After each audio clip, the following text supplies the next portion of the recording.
everyone, it's Brittany. Welcome back to my channel. Today's video is the start of Halloweek here on my channel. I'm going to be doing a Halloween themed video Monday to Friday, every single day in between, and it's perfect because for Halloweek this Friday, it is Friday the 13th, so I was like, what other week would I do it in October? So to start off Halloweek, I will be showing you how to make cake pop eyeballs for Halloween, and I think these would be so perfect for Halloween parties. If you need to bring a treat to a Halloween party or if you are having one yourself, these are super cute to make, and you can also make them the day before because they hold up perfectly fine in the fridge. They also taste delicious. I did a little bit of trial and error while I was making these because this was the first time that I made them and I ended up experimenting with it. So I'm going to show you guys a few little tips and tricks just to make it a little bit easier for you whenever you are making cake pops. It doesn't have to be eyeball cake pops. You can definitely use this for any other design that you want. So anyways, if you are new to my channel, make sure you subscribe and let's go ahead and get started. So obviously to make cake pops, you are going to need cake. You can definitely make the cake yourself if you want to, or to make it way easier on yourself, I definitely suggest getting some cake mix because it tastes just as delicious as other cake pops that I've had. I just went to the store and bought a red velvet cake mix. I decided to use red velvet because it is red, and that seemed like a perfect filling for some Halloween cake pops. And I also picked up some cream cheese flavored frosting because cream cheese flavored frosting goes very well with red velvet cake, so I just thought it would work well.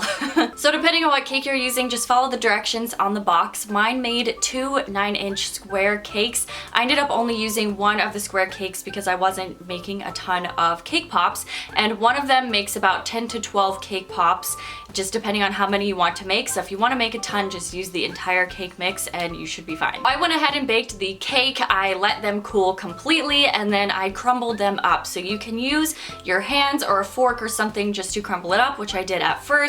And then I realized that that wasn't working so well, so I decided to put it into a little blender. If you have a food processor, it would probably work even better, but I just used what I had and it worked perfectly fine. You basically just want the cake to be as finely crumbled as possible so that you don't get any weird clumps when you're making your cake pops. Now, to get the right consistency to mold the cake into little cake pop shapes, you will need to add some icing. So I used about 2 heaping big spoonfuls of icing, and then I just mix it into the cake pieces, and you'll want to just keep mixing until it's very well blended and it has a very moldable texture. You'll be able to see it once you're actually mixing it all together. You just want to make sure that it all sticks. After that is all blended together, you will want to put it into the fridge for a few hours. So this is why I would suggest making it the day before if you need to, but if you don't have time to do that, you can put it into the freezer. I didn't do that, so I'm not sure exactly how well that works,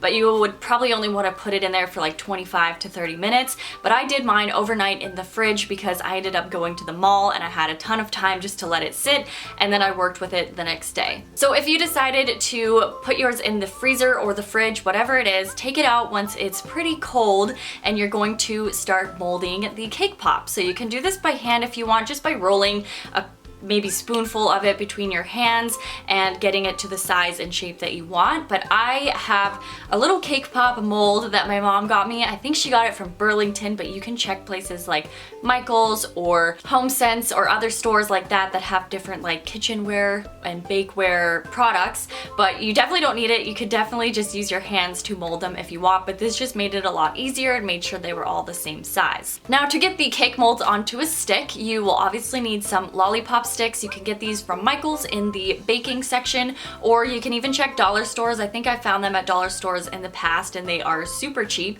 But to get them to stay in the cake pop mold or the cake pop itself a little bit easier, you can use chocolate or candy melts, and I'm using candy melts. I got them from Michael's. I bought a bunch of different colors just so that I can play around with different designs, but you can dip your stick into the melted candy melts or chocolate just a little bit so that it acts as a glue. When you stick it into the cake pop, it will stay a little bit better and won't fall off. Depending on if you're using chocolate or candy melts, you will obviously just want to follow the directions on the candy melts. Usually you melt them at 15 to 30-second intervals, just depending on what you're using, just to make sure that you're not burning it or overheating it. And you're gonna want it to be a pretty melted and slightly runny consistency. And the first cake pop that I made turned out pretty bad. It was really thick. I don't think I had it melted enough, so it was very lumpy, but I decided to add a little bit of vegetable oil to the candy melt mixture. And you only want to add a little bit of vegetable oil, because if you add too much, it's going to basically not set, or it's gonna take just forever to set. So only add a little bit at a time until you get the right consistency of the candy melts, and then you should be able to just dip your cake pop right into it. And you want to let the excess candy melts kind of drip off until you have a nice even layer around the entire cake pop, and it should look like this. I think it turned out really good actually after I did the vegetable oil. I have an actual cake pop stand that I got from a dollar store. I'm pretty sure you can find them from Michael's or maybe Amazon, but if you don't have one, you can always use a block of styrofoam and just stick the cake pop stick into it so that it has a place to cool and it's not going to like roll around or touch anything or mess up the chocolate or candy melt on the outside. While you're waiting for that first layer to set, you can go ahead and start melting different colors of candy melts. So I did different eyeball colors. I guess I did like blue and red and then a lighter kind of one, but it's all totally up to you. I decided to just do whatever I felt like, so I heated those up in the microwave, and then I was able to kind of design the eyeballs. I used an extra lollipop stick to draw on the iris and the pupil, so you can definitely get a little bit more creative with this if you want to, but I just decided to do a regular eyeball, and I just drew on a blue iris and then a red iris, and then I used the black once that was cooled to do the pupil in the middle. And you can also do a little highlight of white if you want to make it look like it's a shiny eyeball, but again, that is totally up to you. And that's it for the actual eyeball cake pops. They are super easy to make, especially once you get the hang of it, and I'm really happy with how they turned out. And while I was making those, I got a little bit bored, and I had put down 2 cake pops onto a plate to cool, and when I took them off, the very tops of them came off, and I was like, what can I do with this? So I made them into little like heads. I don't even know what you would call what I made them into. I kind of thought they looked like zombie-ish with like the top of their head missing. Since the inside of it was like a red color, I was like, I could do something kind of weird and spooky with it, so I just drew a little face on it and then added some red around the top and then out of the mouth. And I was bored, and I basically just wanted to show you guys that you can play around with it and literally make anything you want, and they taste so good. I think they would be so perfect to bring to a Halloween party, or make them for your own Halloween party, or just literally any time of the year. You can make them look however you want. That's why I think they are so fun, and they're really easy and not messy to eat, which is why I think it's perfect for a party. For my first time making cake pops, I feel like it turned out pretty okay, so I have faith in you guys that you guys can also do it too. I hope that you guys enjoyed this video and my first video of Halloweek. Definitely stay tuned for tomorrow's video. I will be uploading Monday, Tuesday, Wednesday, Thursday, and Friday, so I will be seeing you guys all week. So make sure you're subscribed if you aren't already, and I will see you guys tomorrow. Bye.